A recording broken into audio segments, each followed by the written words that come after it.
सभी भाइयों को नमस्कार। कैसे हो दोस्तों? हार्दिक शुभकामनाएं सभी को दशहरे की।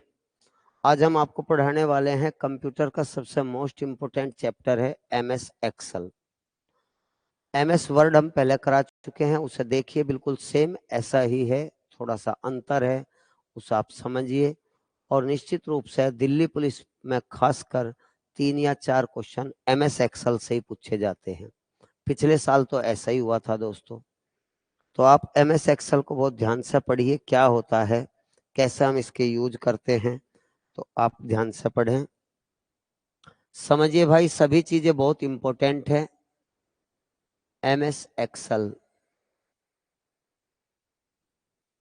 फुल फॉर्म है माइक्रोसॉफ्ट एक्सेल। एमएस का अर्थ माइक्रोसॉफ्ट,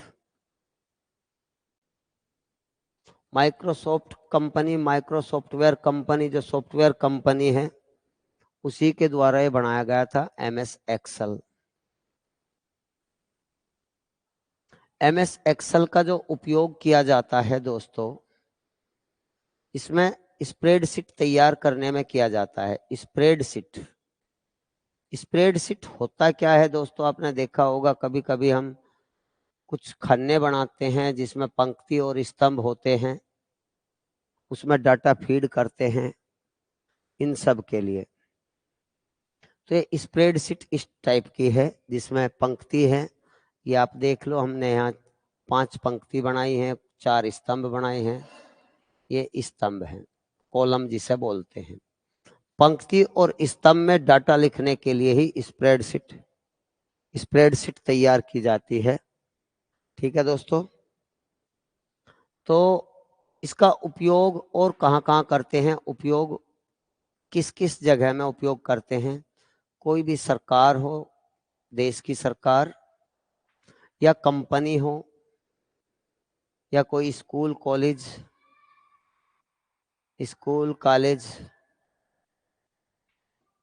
में वार्षिक आय व्यय का डाटा इसमें लिखना हो।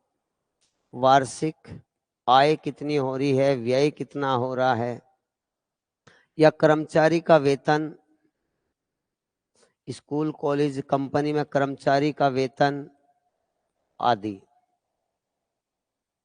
के डेटा तैयार करने के लिए हम रो और कॉलम का उपयोग करते हैं, जिसे स्प्रेडशीट कहते हैं। वो एमएस एक्सेल पे ही तैयार होता है, कंप्यूटराइज्ड बिल्कुल। ठीक है बच्चों। या आप इसे भी उपयोग बहुत सारा देखते होंगे कि स्कूल कॉलेजों में जो मार्कशीट आती है, जितनी भी मार्कशीट है बच्चों की, मार्कशीट, बच्चों के हाई स्कूल इंटर के मार्कशीट के लिए, और जितना भी स्टैटिकल कार्य है, स्टैटिस्टिक्स,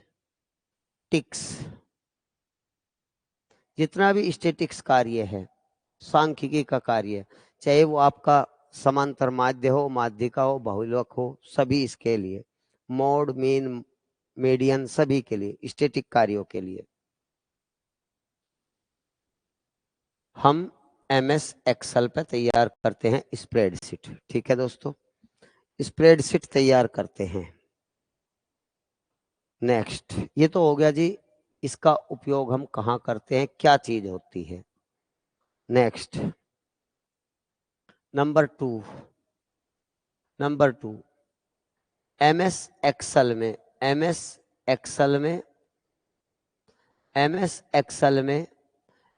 वर्ड की तरह एमएस वर्ड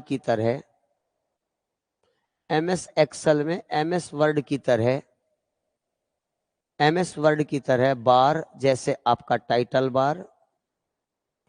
टाइटल बार पहला बार होता है सबसे ऊपर टाइटल बार होता है। दूसरा होता है हमारा मेन्यू बार दूसरे स्थान पर। तीसरा होता है हमारा टूल बार। इन दोनों के संयुक्त रूप को हम रिबन बार भी कहते हैं। रिबन बार हैं दोनों के संयुक्त रूप को, रिबन बार, मेन्यू बार, टाइटल बार। ठीक है दोस्तों, इनकी टैब भी है, बिल्कुल टैब तो ऐसे ही है बच्चों जैसा हमारी एमएस वर्ड में थी, टैब तो लगभग ऐसे ही कार्य करती है। ठीक है, फॉर्मूला बार, इन दोनों बार के नीचे होता है formula bar, formula bar. Formula bar के बराबर में ही होता है नेम बॉक्स, नेम बार कह सकते हो, नेम बॉक्स या नेम बार इसी के बराबर में होता है। स्क्रॉल बार हैं, एक आपका क्षैतिज, एक आपका ऊर्ध्वाधर। स्क्रॉल बार दो होते हैं, एक आपका वर्टिकल होता है, वर्टिकल, वर्टिकल ऊर्ध्वाधर जिसे बोलते हैं, एक आपका हॉरिजॉन्टल होता है, हॉरिजॉन्टल होता है, दो होते हैं स्क्रॉल बार। वर्टिकल का बार का काम है ऊपर नीचे करना पेज को, हॉरिजॉन्टल का है आगे पीछे करना। ये दो बार। सबसे नीचे होता है हमारा स्टेटस बार, सबसे नीचे होता है स्टेटस बार। ये उसी तरह है जैसे एमएस वर्ड में सिंपल इंफॉर्मेशन, आपको ये पक्का पता होगा। मैं ये सब आपको बना बना के समझा के भी आपको दिखाऊंगा। ठीक है, नेक्स्ट इंपॉर्टेंट क्वेश्चन तीसरा, एमएस एक्सेल हम पढ़ रहे हैं। MS Excel, MS Excel, MS Excel में सेल किसे कहते हैं? सबसे पहले आप ये ध्यान दो, सेल किसे कहते हैं, सेल किसे कहते हैं। फिर आपको बाई चार्ट भी मैं सब चीज समझाऊंगा। सेल के ऊपर ही क्वेश्चन ज्यादा आएगा, सेल के ऊपर ही, बिल्कुल क्वेश्चन सेल के ऊपर ही आएंगे, सब कुछ सेल से ही है। एमएस स्प्रेडशीट में सब कुछ सेल ही है। ठीक है, सेल, एमएस एक्सेल में सेल। नंबर एक बात कि एमएस एक्सेल की, एमएस एक्सेल की सबसे छोटी इकाई, सबसे छोटी इकाई, सबसे छोटी इकाई या मूल इकाई, ऐसा भी आ सकता है लिखा हुआ सवाल में। ये सवाल भी इंपॉर्टेंट है। क्या होता है? सेल होता है। सबसे छोटी इकाई सेल होता है। सेल क्या होता है?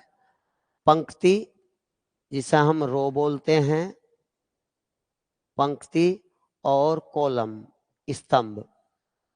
पंक्ति और स्तंभ, स्तंभ को अंग्रेजी में कहें कॉलम, कॉलम के कटान बिंदु को, के कटान बिंदु को सेल कहते हैं, कटान बिंदु को सेल कहते हैं।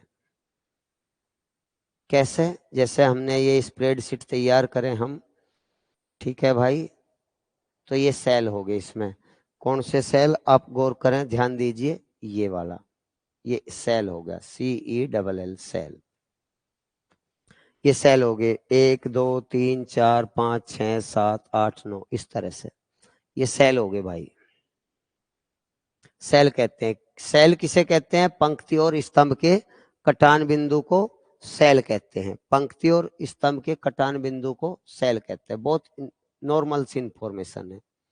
तीसरा, स्प्रेडशीट किसे कहते हैं? स्प्रेडशीट, स्प्रेडशीट, स्प्रेडशीट या वर्कबुक भी आप इसे कह सकते हो, वर्कबुक।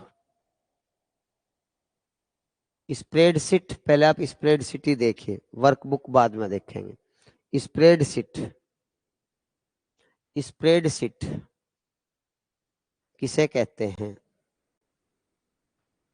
स्प्रेडशीट किसे कहते हैं? अच्छा जी, सभी सेलों के समूह को स्प्रेडशीट कहते हैं। यह सारी स्प्रेडशीट है, सभी या एक पेज पर या एक बुक पर, एक बुक पर, बुक फर्स्ट ऐसे लिखा रहेगा, एक बुक पर सभी सेल्स का समूह स्प्रेडशीट कहलाता है, स्प्रेडशीट कहलाता है। ये हो गया बच्चों हमारा स्प्रेडशीट। ये सारी स्प्रेडशीट होगी इन सब सेलों का समूह। सेल किसे कहेंगे? पंक्ति और स्तंभ के कटान बिंदु को क्या कहते हैं?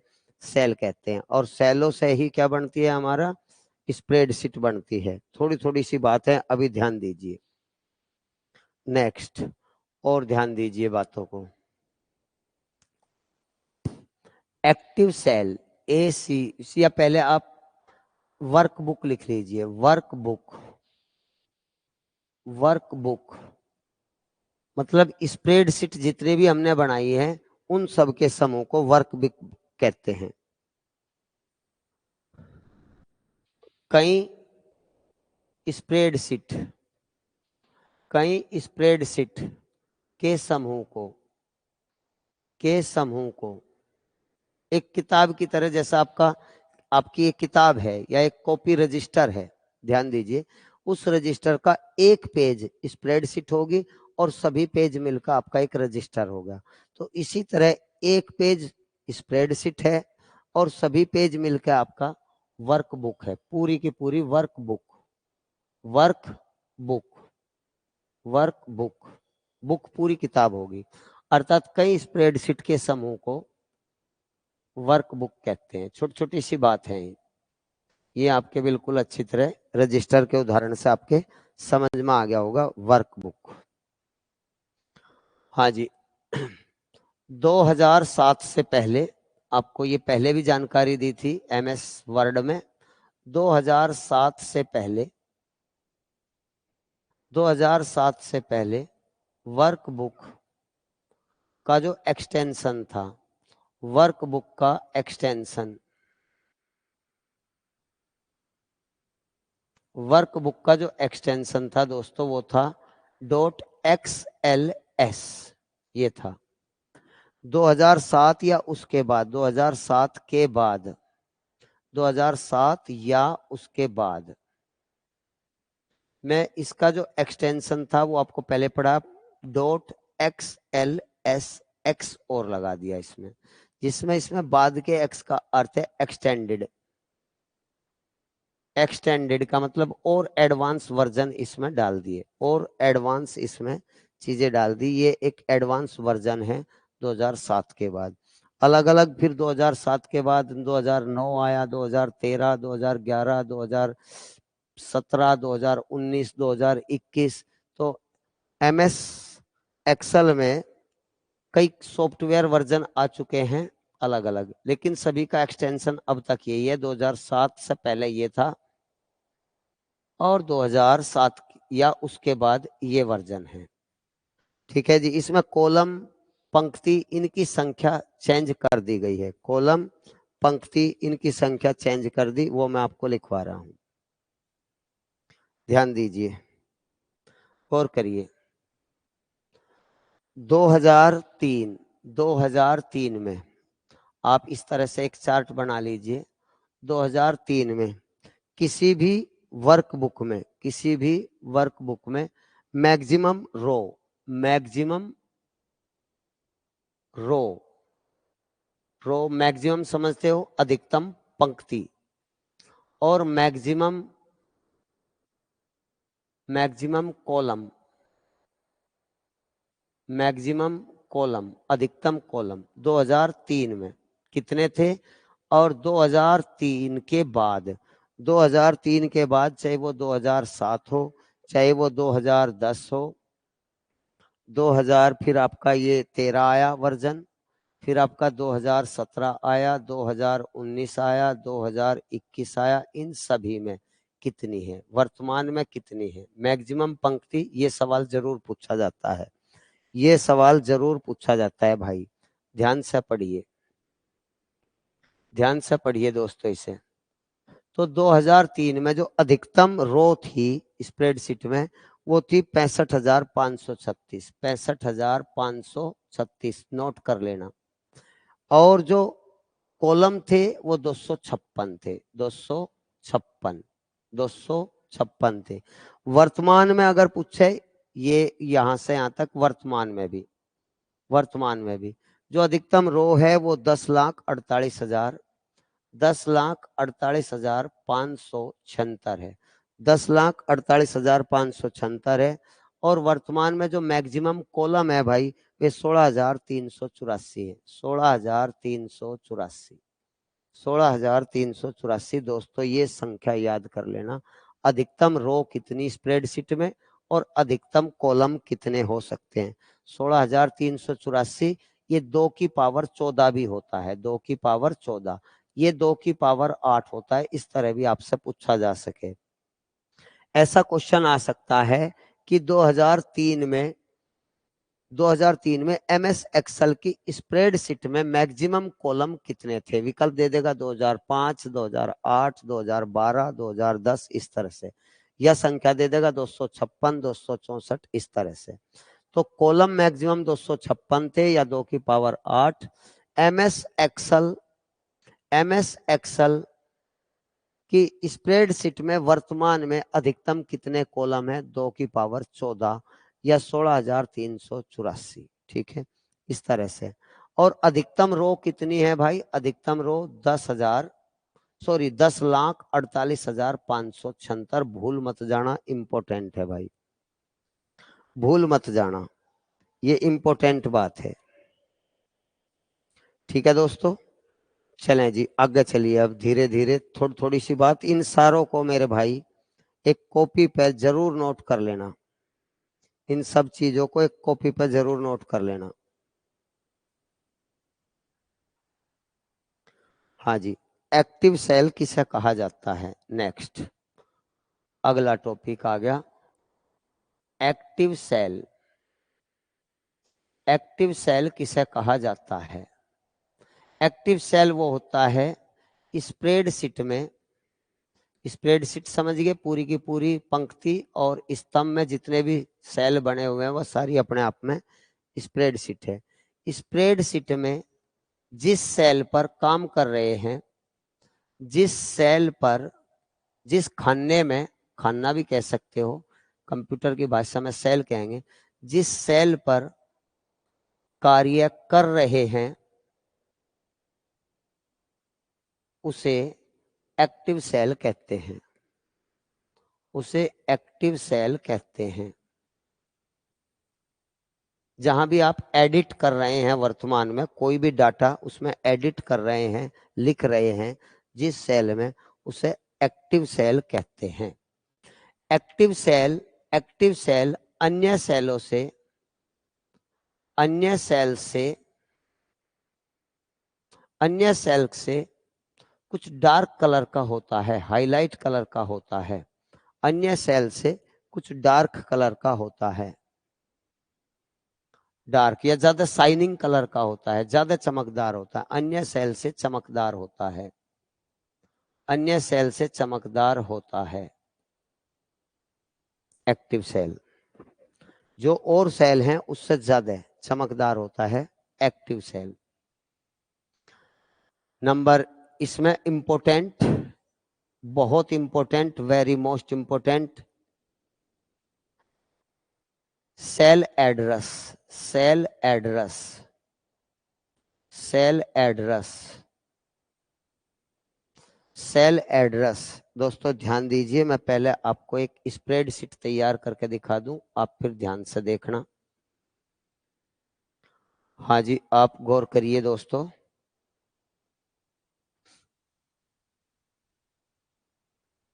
गौर करें।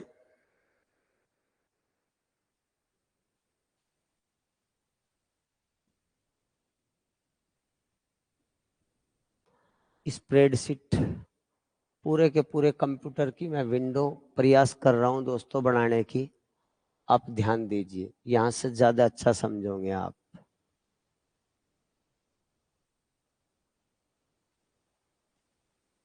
ध्यान दीजिए, आप भी कॉपी पे जरूर बनाए 100%।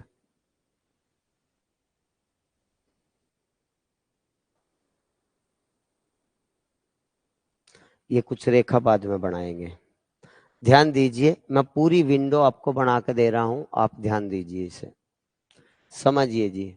बहुत सारी चीजें हैं दोस्तों, ध्यान दीजिए।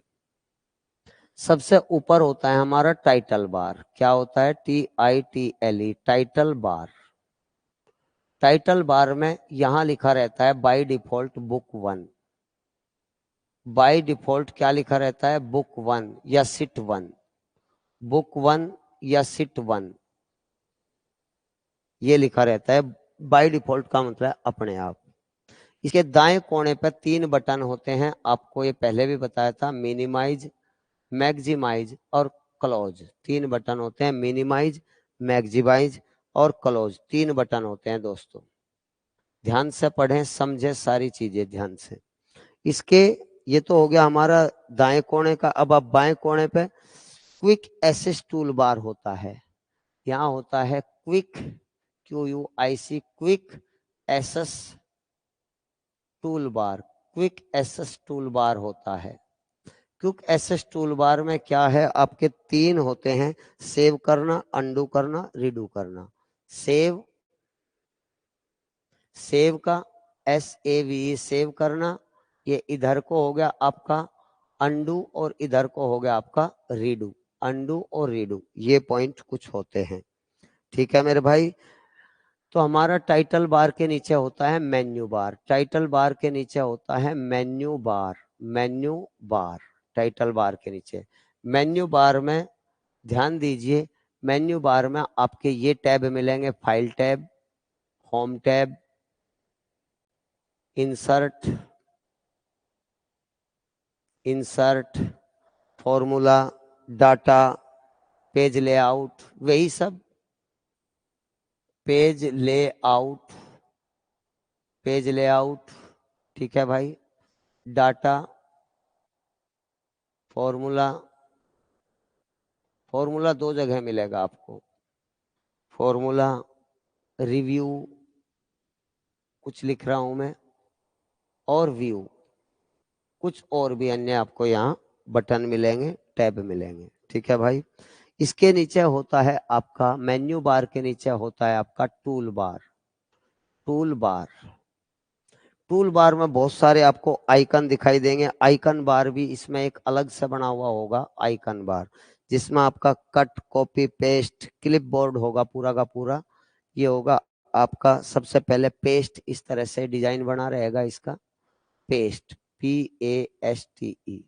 कट का कंची बनी रहेगी भाई, आपने कंची देखी हो इस तरह से, कट, ठीक है। कट, कॉपी, कॉपी के लिए डबल 2 कॉपी सी बनी होगी, ये हो गया कॉपी। ये कौन सा हो गया हमारा? Tool bar. टूल बार में बहुत सारे टैब हैं, और यहाँ आपको फॉन्ट के लिए कैलिबरी भाषा लिखी होगी, कैलिबरी, कैलिबरी। फॉन्ट का साइज लिखा होगा बाय डिफॉल्ट 11, ये आपको पहले भी पढ़ाया जा चुका है, बाय डिफॉल्ट 11 होता है। बाय डिफॉल्ट फॉन्ट साइज 11 होता है, ठीक है। इसके नीचे आपका बोल्ड होगा, इटैलिक होगा, अंडरलाइन होगा। किसी भी टेक्स्ट को आप बोल्ड करते हो, इटैलिक करते हो, अंडरलाइन करते हो, उसके लिए होगा भाई ये आपके। फिर ये अपर केस, सब केस, स्मॉल केस, ये सब case, small case, upper case, ये होंगे। अलाइनमेंट होगा भाई इसमें, अलाइनमेंट, अलाइनमेंट आपको पता होगा 4 अलाइनमेंट है आपका, लेफ्ट अलाइनमेंट, आपका सेंटर अलाइनमेंट, आपका राइट अलाइनमेंट, आपका जस्टिफाई अलाइनमेंट। ये सब अलाइनमेंट आपको पहले पढ़ा रखे MS वर्ड में, आप उसे देखिए। लेफ्ट अलाइनमेंट, लेफ्ट से शुरू लिखना शुरू होगा अक्सर, जो भी आप टाइप करोगे लेफ्ट से शुरू होगा। और सेंटर अलाइनमेंट सेंटर से शुरू होगा। राइट अलाइनमेंट राइट साइड से उर्ली तरफ को लिखना शुरू होगा। जस्टिफाई दोनों तरफ से बीच में बैलेंस करके चलेगा। ये कुछ अलाइनमेंट के थे, ठीक है भाई। यहाँ जनरल में आपका परसेंटेज, प्रतिशत, फॉन्ट स्टाइल, फॉन्ट का स्टाइल ये होगा इस तरह से, ये हो गए बच्चों। तो मैं आपको अब मेन इंपोर्टेंट बता दूं भाई, यहाँ होगा हमारा formula bar. Formula bar, formula bar ये MS एक्सेल में बहुत इंपॉर्टेंट है। फॉर्मूला बार, फॉर्मूले बार की जस्ट बराबर में होगा आपका नेम बार। नेम बार, एक बात याद रखना, सेल का जो एड्रेस है वो नेम बार में आएगा, और सेल के अंदर जो डाटा है वो फॉर्मूला बार में आएंगे। सेल का जो एड्रेस होगा वो नेम बार में आएगा और सेल के अंदर जो डाटा है वो फॉर्मूला बार में आएंगे। 100% इंपॉर्टेंट सवाल है। ठीक है भाई, ये बहुत इंपॉर्टेंट सवाल हैं सब। खैर ध्यान दीजिए। अब हम क्या बनाएंगे, ये हमारा स्क्रॉल बार, वो स्क्रॉल नहीं, ये हमारा पैमाना होगा। यहाँ पैमाना, पेज को सेटअप करने के लिए एक पैमाना होगा, रूरल कह सकते हैं इसे। अब मैं बना रहा हूँ स्प्रेडशीट। ठीक है, स्प्रेडशीट। सबसे पहले मैं ये भी बना दूं, यहाँ हमारा होगा, यहाँ हमारा स्क्रॉल बार, पेज को ऊपर नीचे करने के लिए स्क्रॉल बार।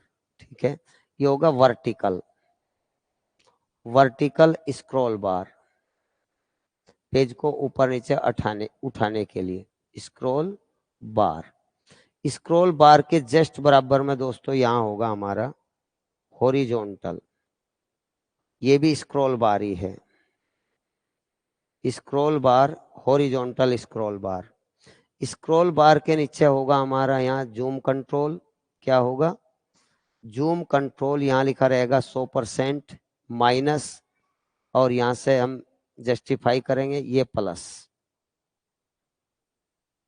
किधर को हमें नेगेटिव करना है, पॉजिटिव करना है, ये सारा हमारा कौन सा हो गया?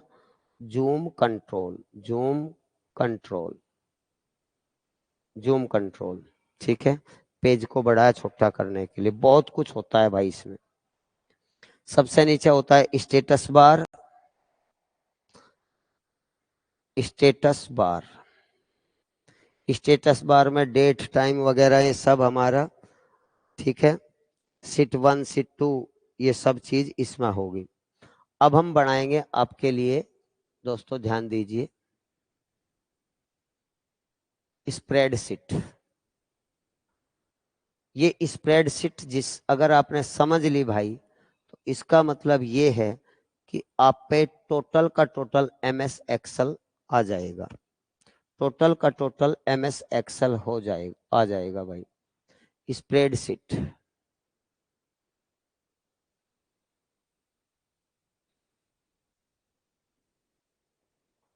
ध्यान दीजिए, मजे से पढ़िए और सीखिए।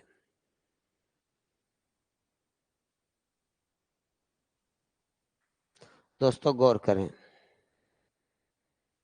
ये स्प्रेडशीट हमारी तैयार है।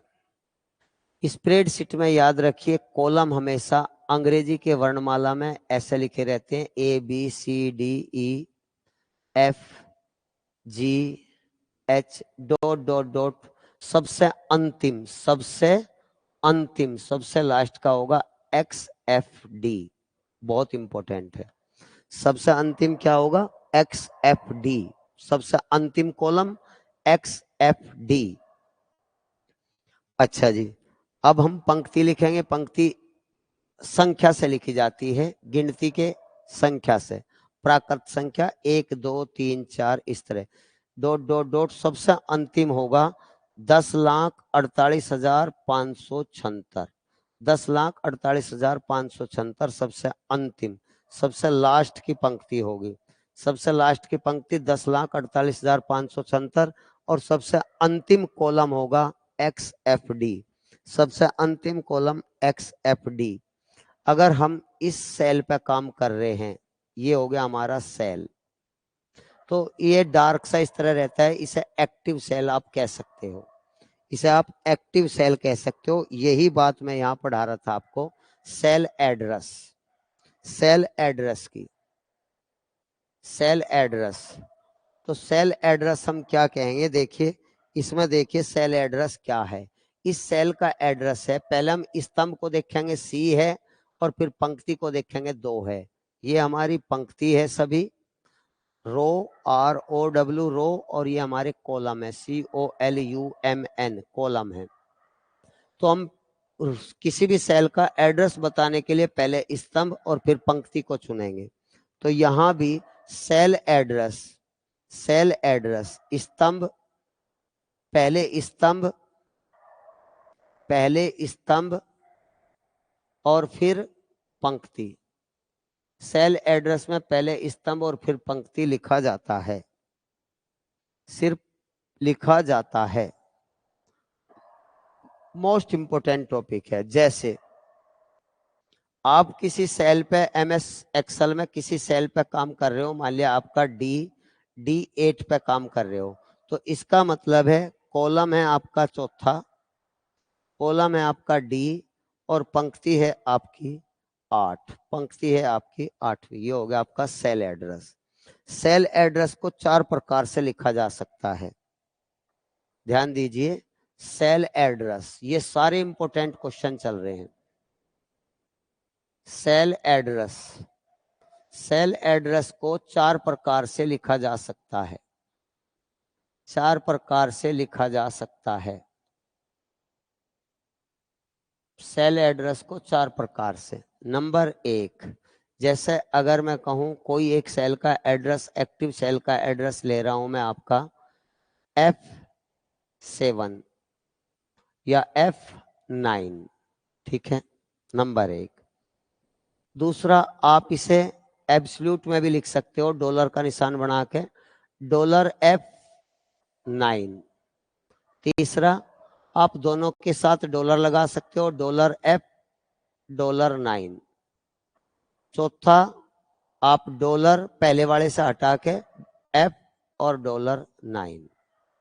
ये आपके 4 प्रकार से सेल एड्रेस हो गया। जहां भी डॉलर है, ये डॉलर, इसे हमें एब्सोल्यूट बोलते हैं, एब्सोल्यूट बोलते हैं।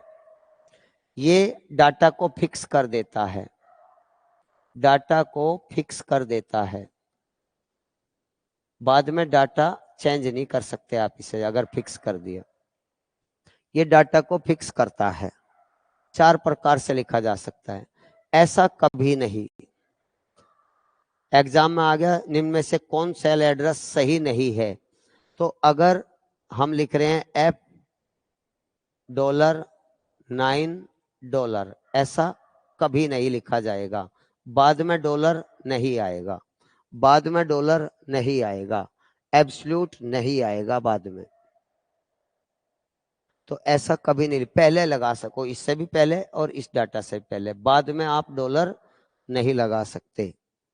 सेल एड्रेस, इंपॉर्टेंट बात और आगे लिखे सेल एड्रेस की। सभी कुछ सेल ही है भाई इस चैप्टर में। Cell address, cell address most important है भाई, बहुत मोस्ट इंपॉर्टेंट है। ध्यान से पढ़िए, ये मोस्ट इंपॉर्टेंट टॉपिक है, तो आप इनमें बिल्कुल भी गलती ना करें, ठीक है भाई। Cell address, cell address, cell address name bar में होता है। Active cell, ACTIVE, active cell, active cell का सेल एड्रेस, एक्टिव सेल का सेल एड्रेस, एक्टिव सेल का सेल एड्रेस सदैव नेम बॉक्स में होता है, नेम बार में होता है। नेम बॉक्स कह लो या बार कह लो, नेम बॉक्स में होता है। ये इंपॉर्टेंट है, ये आता है, पिछली बार आया था। और एक और, एक्टिव सेल, एक्टिव सेल में लिखा डाटा, जो आपने उसमें डेटा लिख रखा है, सेल लिखा डेटा सदैव, सदैव फॉर्मूले बार में लिखा होता है, फॉर्मूला बार में होता है। ये 2 क्वेश्चन बहुत इंपॉर्टेंट है, फॉर्मूला बार में होता है। दोनों क्वेश्चन बहुत इंपॉर्टेंट है। हाँ जी।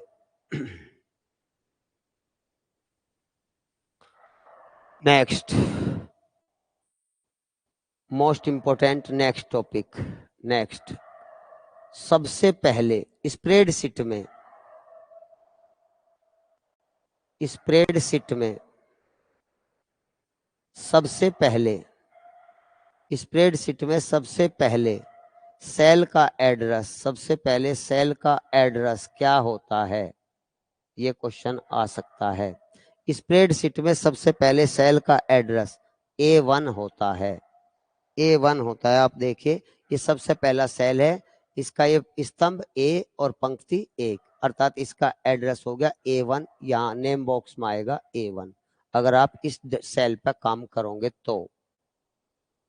सबसे पहला सेल का एड्रेस क्या होगा स्प्रेडशीट में A1। सबसे अंतिम का क्या होगा अगर आपसे पूछ ले स्प्रेडशीट में सबसे अंतिम सेल का एड्रेस क्या होगा, ये भी सवाल आ सकता है, इंपॉर्टेंट है। स्प्रेडशीट में सबसे अंतिम सेल, सबसे अंतिम लास्ट, सबसे अंतिम सेल का एड्रेस क्या होगा, सबसे अंतिम सेल का एड्रेस क्या होगा, सबसे अंतिम सेल का एड्रेस क्या आपको पता है? तो हम लिखेंगे XFD, XFD 10,48,576, भूल मत जाना। XFD दर्शाता है अंतिम कॉलम को और 10,48,576 दर्शाता है अंतिम पंक्ति को। ठीक है, ये अंतिम सेल का एड्रेस होगा भाई, भूल मत जाना, सभी चीजें ध्यान दें, ध्यान दें। एक और लिखिए, एक और इम्पोर्टेंट, मोस्ट इम्पोर्टेंट है सभी, सभी की सभी बात। ठीक है, MS एक्सेल में, MS एक्सेल में, MS एक्सेल में 27वें 28वें आदि कॉलम को क्या लिखा जाता है, कॉलम को क्या लिखा जाता है? तो 27वें कॉलम 26 के बाद शुरू होगा तो UAA लिखा जाएगा। 27वें कॉलम को क्या लिखा जाएगा? AA। 28वें कॉलम को क्या लिखा जाएगा? AB। 29वें कॉलम को क्या लिखा जाएगा? AC एंड सो ऑन, इसी तरह आगे भी XFD तक चले जाएंगे हम इसमें, लास्ट में XFD तक चले जाएंगे भाई, इसी तरह हम लास्ट में। हाँ जी, मोस्ट इंपोर्टेंट और लिख लीजिए, MS एक्सेल में, MS एक्सेल में, MS एक्सेल में रो की हाइट, रो की अधिकतम हाइट, अधिकतम हाइट कितनी हो सकती है? तो आंसर याद रखे 409, अधिकतम हाइट 409 पॉइंट हो सकती है। रो की अधिकतम हाइट 409 पॉइंट हो सकती है, 409 पॉइंट अधिकतम, रो की अधिकतम हाइट। और कॉलम की COLUMN, कॉलम की अधिकतम विड्थ, विड्थ माने चौड़ाई, विड्थ माने चौड़ाई, अधिकतम चौड़ाई 255 पॉइंट हो सकती है। 255 कैरेक्टर कह सकते हो, कैरेक्टर माने अक्षर। अधिकतम चौड़ाई 255, अधिकतम ऊंचाई 409, भूल मत जाना मेरे भाई, ये सब इंपॉर्टेंट है, बहुत इंपॉर्टेंट है सारे के सारे। हाँ जी, और लिखिए आगे, स्प्रेडशीट जो बनाई एक बार अपने, जहां आप नोट्स बना रहे हो भाई, तो आप वहां स्प्रेडशीट जरूर बनाएं। स्प्रेडशीट बनाते बनाते बहुत सारी नॉलेज हो जाएगी, 100%, बहुत सारी नॉलेज हो जाएगी।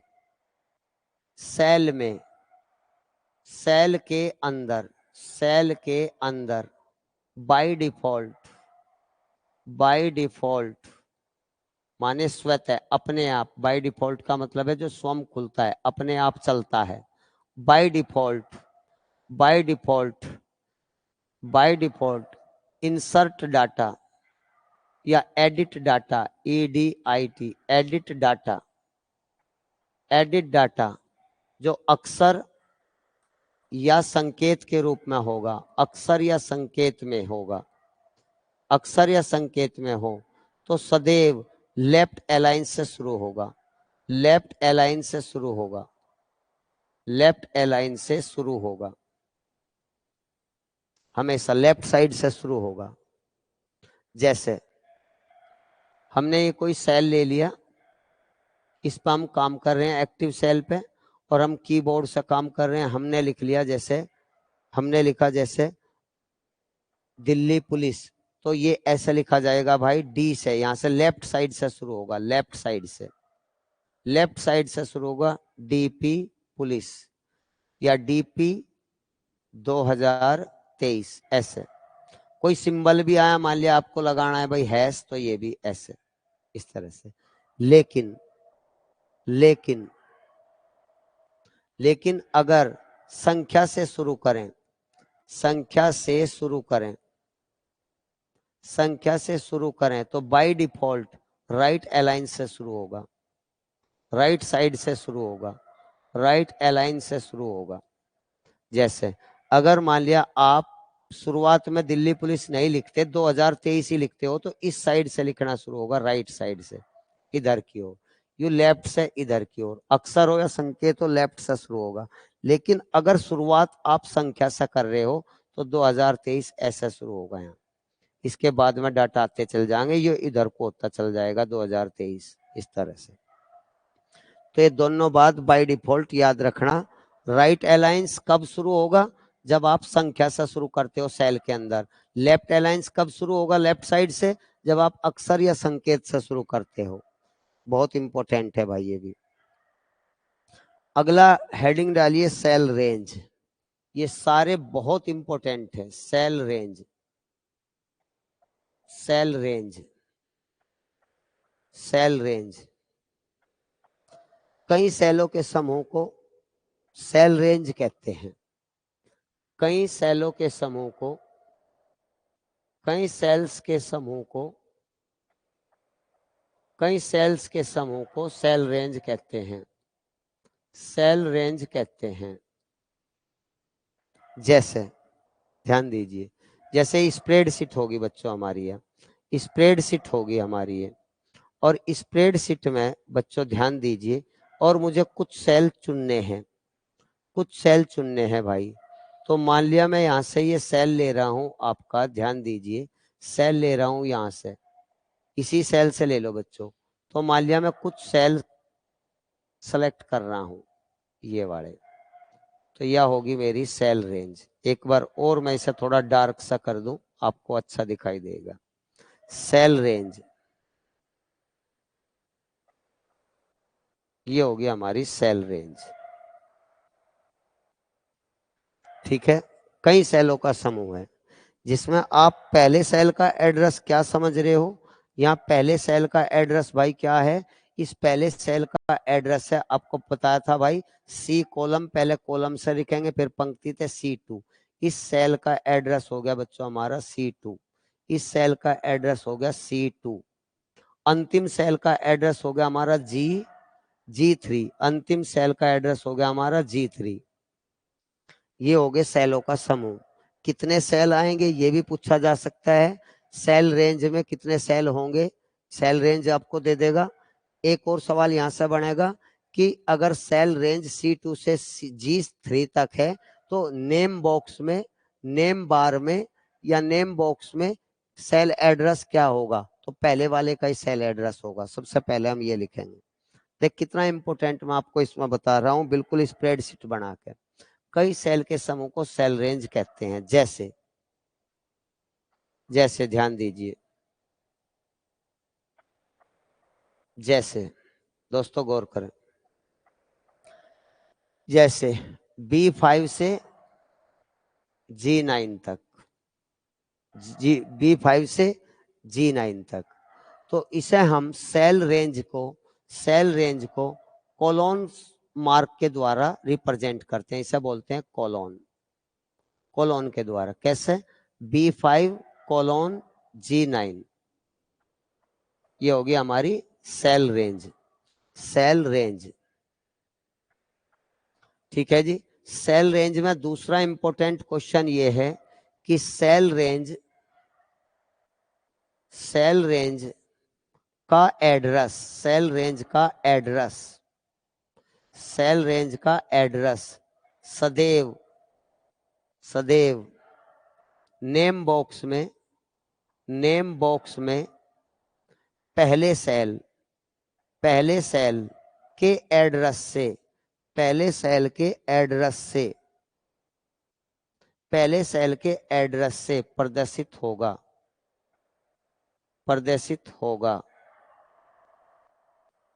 पहले सेल के एड्रेस से डिनोट होगा। सेल रेंज का जो एड्रेस होगा सदैव, सेल रेंज का जो एड्रेस होगा सदैव नेम बॉक्स में पहले सेल के एड्रेस से ही, अर्थात B5 जैसे यहाँ है तो इसका होगा B5 नेम बॉक्स में B5 सेल रेंज। ध्यान से पढ़िए भाई। तो हम सेल रेंज में टोटल कितने सेल होंगे ये और पढ़ते हैं। सेल रेंज में टोटल कितने सेल होंगे ये हम पढ़ते हैं। सेल रेंज में टोटल कितने सेल होंगे, मोस्ट इंपोर्टेंट। हेडिंग डाल लीजिए, सेल रेंज में कुल सेलों की संख्या, कुल सेलों की संख्या। सेल रेंज में टोटल कितने सेल होंगे, total number of cells in cell range, total number of cells in cell range. भाई एग्जाम में जितना पढ़ा है 2-3 क्वेश्चन यहाँ से पक्का है, 100%, इसे पक्का कर लेना भाई।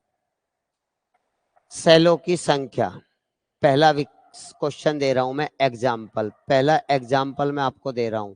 जैसे हमने लिख लिया E5 कोलोन E5 से हमने लिख लिया G9, जिसमें आपको पता है ये आपकी स्तंभ है, ये आपका पंक्ति है, ये आपका स्तंभ है, ये आपका पंक्ति है। इसमें सेलों की अगर हमें संख्या बतानी है, नंबर ऑफ सेल्स कितने होंगे, तो नंबर ऑफ सेल्स लिखने के लिए आप कॉलम लिखेंगे और गुणा पंक्ति लिखोगे, कॉलम गुणा पंक्ति लिखोगे, गुणा कर देंगे हमारा आंसर आ जाएगा। देखिए कैसे करेंगे भाई, आप समझिए। ई अंग्रेजी वर्णमाला का ABCDE 5वां अक्षर है, इसमें से एक घटा लीजिए, अर्थात इससे पहले 4 अक्षर हैं। जी अंग्रेजी वर्णमाला का 7वां अक्षर है, इसमें से एक ना घटाओ, पहले वाले में से एक घटा लो, क्योंकि इससे पहले कितने अक्षर हैं वो चेक करने के लिए। अब इन्हें आपस में घटा लो, 7 में से 4 गए तो 3, क्या लिखेंगे हम, स्तंभ आ गए हमारे 3, इस तरह से लिखेंगे।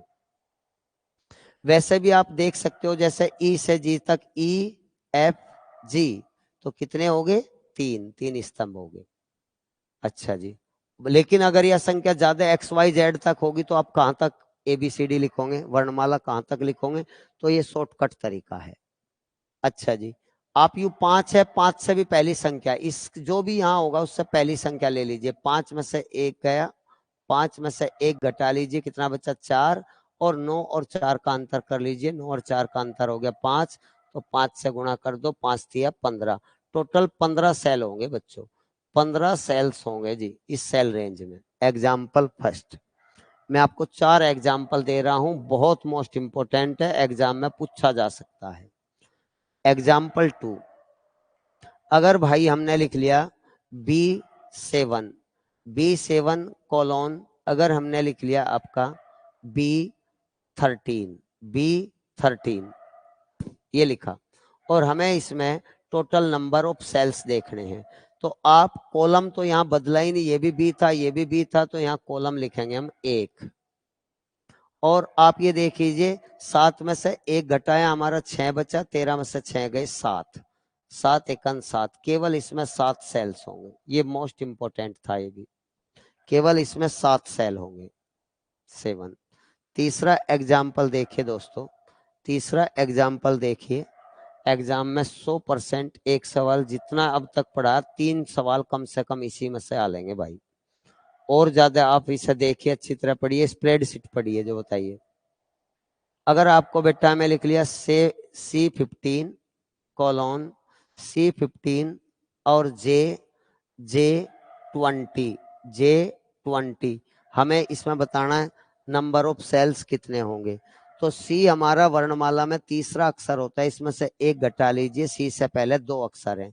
J वर्णमाला में 10वां अक्षर होता है, 10 और 2 में अंतर 8 का हो गया, तो इसका मतलब स्तंभ तो हो गया हमारे 8। अब पंक्ति देखिए, ये 15 है, 15 में से एक घटा लीजिए, 14 आ गया, और 20 और 14 का अंतर कर लीजिए 6, तो यहाँ 8 संग 48 सेल होंगे भाई, 48 सेल्स होंगे, 48 सेल्स होंगे, 48 सेल्स होंगे भाई।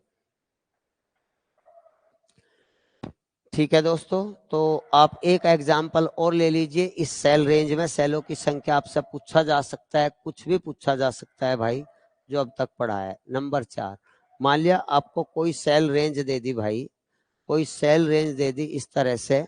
मान लिया आपको दे दिया P35, P35, P35 कोलोन, आपको दे दिया X90, X90।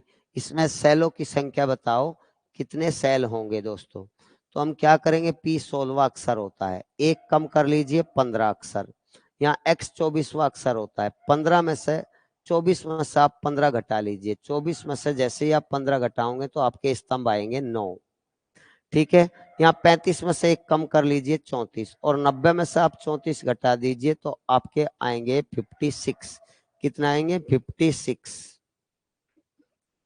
56। ठीक है, अब आप गुणा कर दीजिए तो 9 छिक 54, हासिल लगे 5, 9 पंजे 45, 45 और 5 50, 504। 504 सेल्स होंगे भाई सेल रेंज में। तो दोस्तों लगभग जितना अब तक बताया, 2-3 क्वेश्चन इसी में से ही आ जाएंगे। एक दिन और कल क्लास चलेगी MS एक्सेल की। आप पहले इसे पढ़िए, समझिए, ध्यान दीजिए। कोई प्रॉब्लम है निश्चित रूप से पूछिए। ठीक है दोस्तों, बेस्ट ऑफ लक सभी भाइयों को। नमस्कार, जय हिंद बच्चों, कल मिलते हैं।